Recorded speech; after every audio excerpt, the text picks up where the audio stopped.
What up, everybody? It's your boy, Sadie King, up in this motherfucking man, back with another video. As y'all can see from the title, Diddy trial continues and feds release escorts in the Cassie Diddy freak-offs, man. Hit that subscribe button below so you can be the first to know and help the channel grow, man. Now, okay.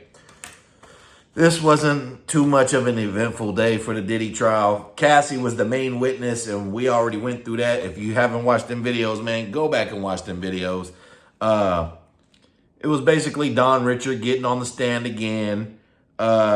She's just testifying to his abuse of Cassie, which, again, this is not a domestic violence trial. This is not a sexual abuse trial.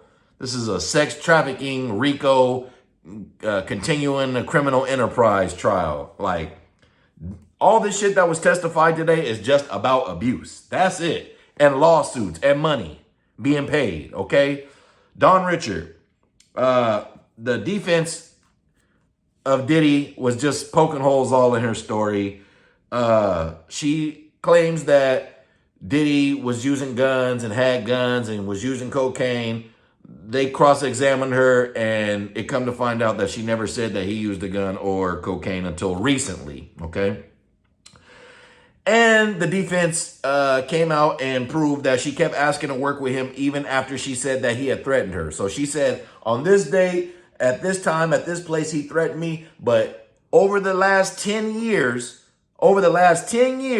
she has reached out to Diddy multiple times in order to help her own career. When that didn't work, she filed a lawsuit this year once she seen Cassie filed a lawsuit and got that $20 million. And the defense just poked a hole all in that. And she stated that, yes, she wants to be compensated. Then they had Carrie Morgan, which is Cassie's friend. Abuse, abuse, abuse, abuse, abuse. We know that Diddy is a fucking abuser, okay? We know that, but this is not what he is on trial for. And I keep hammering that down. Yes, we know he's narcissistic. Yes, we know he's abusive. Yes, we know he's egotistical. Yes, we know he's a freaky ass nigga. Yes, we know he's a weirdo. All of that has been proven. But all of those things are not what is on trial. That's not what he is being charged for, okay? So if they do convict him, it's going to be for crimes that he ain't even charged for, but that he did commit, but that he's not charged for, which is unfair if we going by the court of law. And black folks always want some fairness in the court of law when it comes to them. So when it comes to Diddy, we got to have that same energy when they're not proving things that he has been charged with. And every one of these witnesses has an ultimatum or some kind of, hidden agenda, and it all has to do with money, as we've seen, including this witness, Carrie Morgan, who says that when she did see Diddy abuse her 2 times, he was always sober, that Cassie was a jealous person and that they often fought over Cassie's jealousy and his jealousy, that they did, all 3 of them, take drugs, and he took them to Ibiza, to Miami, all on trips, so she got to live some of this luxury too. You know what I'm saying? She just wasn't named in none of these freak-offs. But the highlight of it is that he hit her with a wooden hanger. She hasn't talked to Cassie since because Cassie failed to support her. But she did collect 30 bands from Diddy a week later after that incident, okay? So she collected 30 bands from him, signed a non-disclosure agreement to never talk about it, and now 7 years later, you want to come up with this shit. Just like Don Richard, 10 years after you say you stop fucking with Diddy, you want to come later with this shit. And they proved that you have reached out to him multiple times in order to help your fucking career. Like I said, we know Diddy is all these things. We know he abused the fuck out of Cassie. And yes, I will say this again and again. Cassie deserved every red cent of that money. But Cassie was also not totally a victim in this shit. She has to be held accountable for the role that she played in this situation by staying. Because throughout this testimony, both of these ladies said, oh, Cassie said that she wouldn't leave because Diddy controlled everything. He got her, he runs her apartment, her car, her career, and all this other shit. Hey, man, those are material things that you can always get back. But again, as I said in other videos, and what is all in her lawsuit, Diddy was paying for her parents to move into houses. He bought them a house. He put her brother on payroll. I think he moved some of her family members. Her mom or her dad didn't have citizenship. He moved them to America from the Philippines. It was one of them. I think it was her dad or uncle or somebody he helped get citizenship, okay? He was definitely paying for her mom and her dad to live a life of luxury with cars and jewelry and all expensive shit. Put her brother on the payroll. So, you know, this family has intertwined themselves in it, and they knew the abuse was going on the whole time.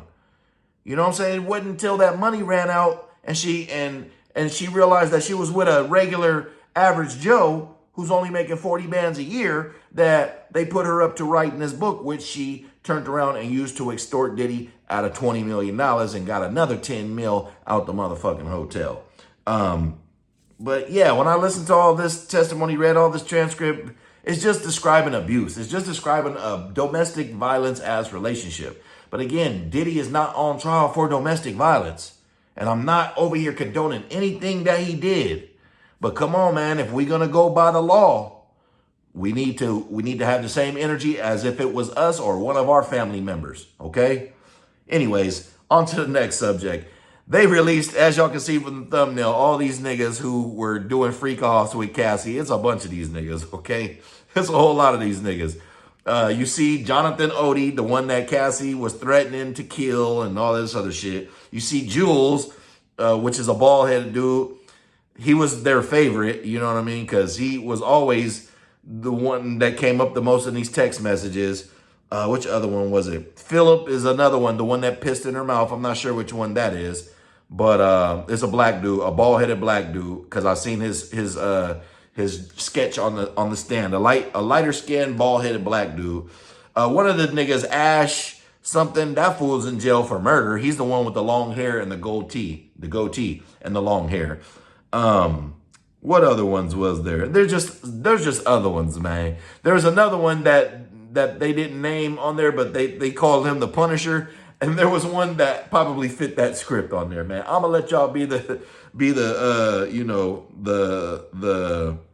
judge of all that. But again, we cannot judge Diddy and convict him of domestic violence and drug use in a toxic ass relationship that has been proven time and time again that she kept going back and that she was staying partly because she still wanted her apartment, her cars, her family to still live good.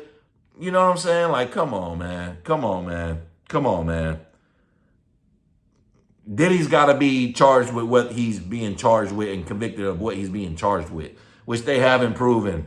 They've only proved that these niggas was in an abusive ass, toxic ass, drug fueled, freaky ass relationship. That's what they've proven. Both of them are guilty of this. Okay? But that's not what he's being charged with. Remember that, okay? Hit that subscribe button below so you can be the first to know and help the channel grow. It's King.